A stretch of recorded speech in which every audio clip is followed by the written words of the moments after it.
In the world of talk radio, many hosts are predictable, but our next guest is not.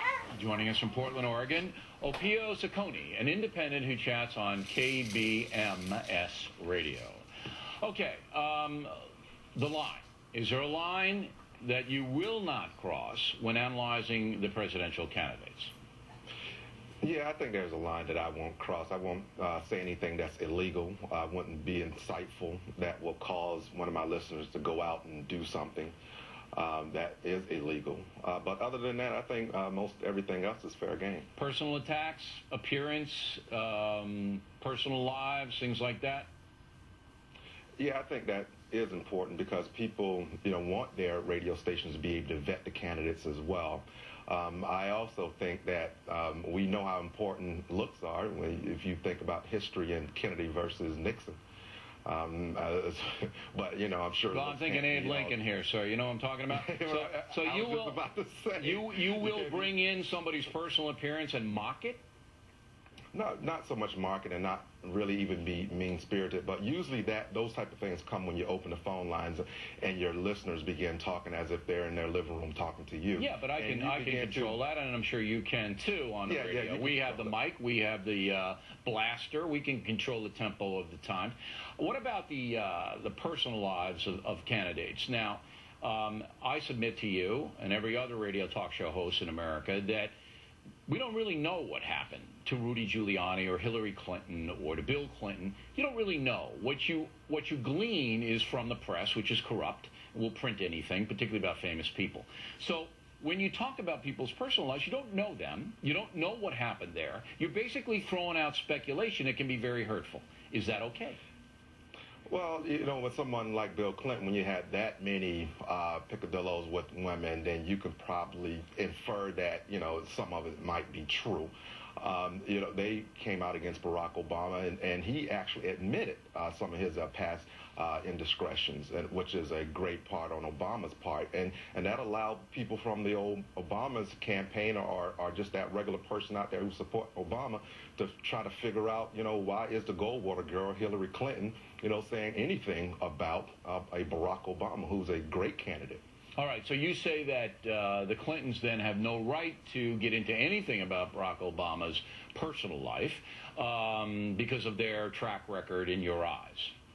Absolutely. Well, at least Barack Obama did say he inhaled. Bill Clinton wasn't even man enough to stand up and say that he inhaled.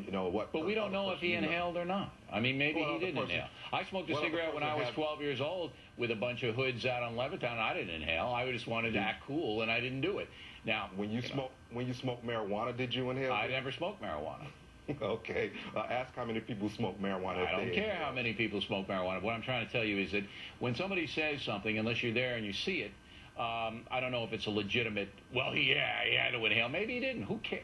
It's not a big point anyway. Now, because I have you on. There's a reasonable person standard, though. Okay. Race is very personal, and you, as an African-American talk show host, know that better than anyone in the United States of America. Race is a very personal issue. Should race be an issue with Barack Obama in any way, shape, or form? I think it should be because it's historical, it's poetic, I think it's beautiful, and I think the entire country, because of his campaign, actually happy about it. Are you supporting him? Would you support Barack Obama if he were a white man? At this point, no, because I want to vote for someone other than a white man. I've been voting for white males since I've been 18. So if Barack Obama were a white man, you would vote for Al Sharpton, who wasn't running, or maybe yourself. You'd write in your own name. If he was running against Hillary Clinton, I'll vote for him. Okay, but the fact that Barack Obama is a black man is the overriding issue for you in this campaign. No, it makes me feel good that he's a black man. I like Cynthia McKinney, who's running for the Green Party, but Barack Obama is just an incredible candidate. He's a great opportunity. But here's what I'm not getting. You just said if you were people together. You said if you were a white man, you probably wouldn't vote for him. Though, if he's an incredible man, what difference does it make what his complexion is? I will vote for him over Hillary Clinton, whether he's white or black. Okay, so Hillary Clinton you don't like at all? Not at all. And the reason is?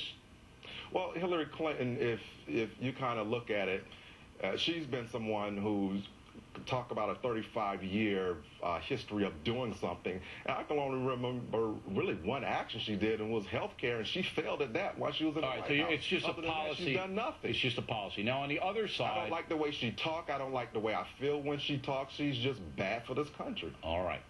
On the other side, the Republican side, is there anybody you despise there? I don't like Giuliani because of his record on civil liberties as well as police brutality and the way he's done African Americans in that city. Okay. So, again, it's a kind of a race-based approach, which you're absolutely entitled to, by the way. And I think people who criticize that are wrong. You can vote religion. You can vote race. You can vote, if you're an American, vote whatever you want to vote. That's my philosophy. With black people, I hope anybody black would want race to be put on the table because it's very important in this country. All right. We appreciate it, Mr. Sokoni. Nice to see you again.